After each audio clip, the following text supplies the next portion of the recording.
ॐ भूर्भुवः स्वः तत्सवितुर्वरेण्यं भर्गो देवस्य धीमहि धियो यो नः प्रचोदयात्। इन्द्रं मित्रं वरुणमग्निमाहुरथो दिव्यस सुपर्ण गुरुत्मन् एकं सद्विप्रा बहुधा वदन्ति अग्निं यं मातरिस्वानमाहो। પરમાત્માની જુદી જુદી શક્તિઓને જ અનેક દેવતાના નામથી ઓળખવામાં આવે છે, પણ તે એક જ છે. એટલે ગુણ કર્મ તથા સ્વભાવ પ્રમાણે તે પરમાત્માની ઉપાસના કરવી જોઈએ.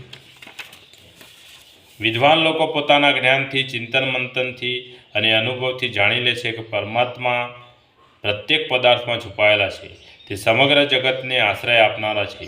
ઈશ્વર દ્વારા સમગ્ર સૃષ્ટિ તેમજ પ્રાણીઓની રચના થઈ છે અને પ્રલયકાળમાં તેઓ સૃષ્ટિમાં સમાઈ જાય છે.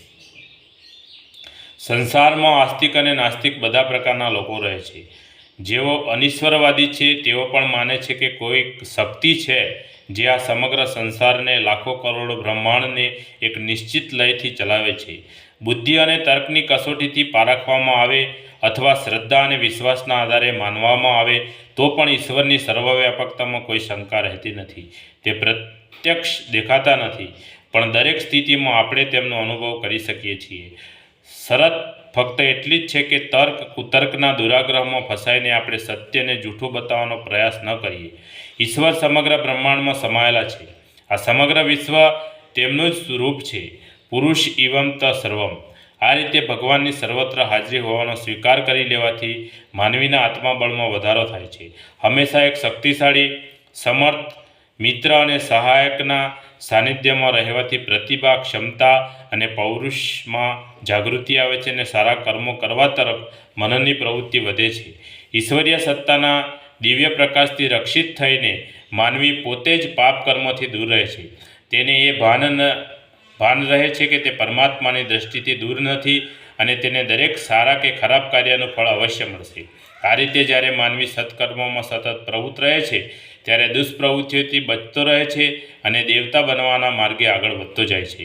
સંસારમાં દરેક વસ્તુ કંઈક ને કંઈક આધારે ટકેલી છે. આ આધાર નાનો અને તકલાદી હશે તો તે વસ્તુની સ્થિતિ ડામાડોળ અને અસ્થિર રહેશે. આ આધાર જો સબળ અને મજબૂત હશે તો તે વસ્તુ ટકાઉ અને સ્થિર રહેશે. સર્વવ્યાપી પરમેશ્વરને પોતાનો આધાર બનાવનાર મનુષ્ય હંમેશા નિશ્ચિત રહે છે. માયા, મોહ, લોભ, અહંકાર વગેરે ઝંઝાવતો પણ તેણે ડગાવી શકશે નહીં. તેને હંમેશા પોતાના હૃદયમાં ઈશ્વરના દર્શન થતા રહે છે. આપણો આત્મા ને પરમપિતા પરમેશ્વરનો જ સૂક્ષ્મ અંશ છે. તેનાથી જ આ શરીરમાં ચેતનાનો પ્રવાહ વહે છે. શક્તિનો અખૂટ ભંડાર આપણા પોતાનામાં જ હાજર છે, પણ આપણે અજ્ઞાનવશ આ હકીકતને જાણી શકતા નથી અને હંમેશા આપણા દુર્ભાગ્યના રોદડા રડ્યા કરીએ છીએ. જ્યારે આપણે પોતાનામાં રહેલા જ્ઞાનથી, અનુભવથી અને વિવેક બુદ્ધિથી ચિંતન કરીએ છીએ ત્યારે આપણને પોતાની અંદર પરમાત્માની અસીમ શક્તિનો અનુભવ થાય છે. આ શક્તિ આપણા આત્મબળને વધારે છે અને તેનાથી જીવનપથની મુશ્કેલીઓ ઉપર વિજય મેળવવાનો માર્ગ સરળ થઈ જાય છે. દરેક વખતે દયાળુ પિતાનો હાથ આપણા માથા ઉપર રહે છે. તે આપણું રક્ષણ કરતા રહે છે.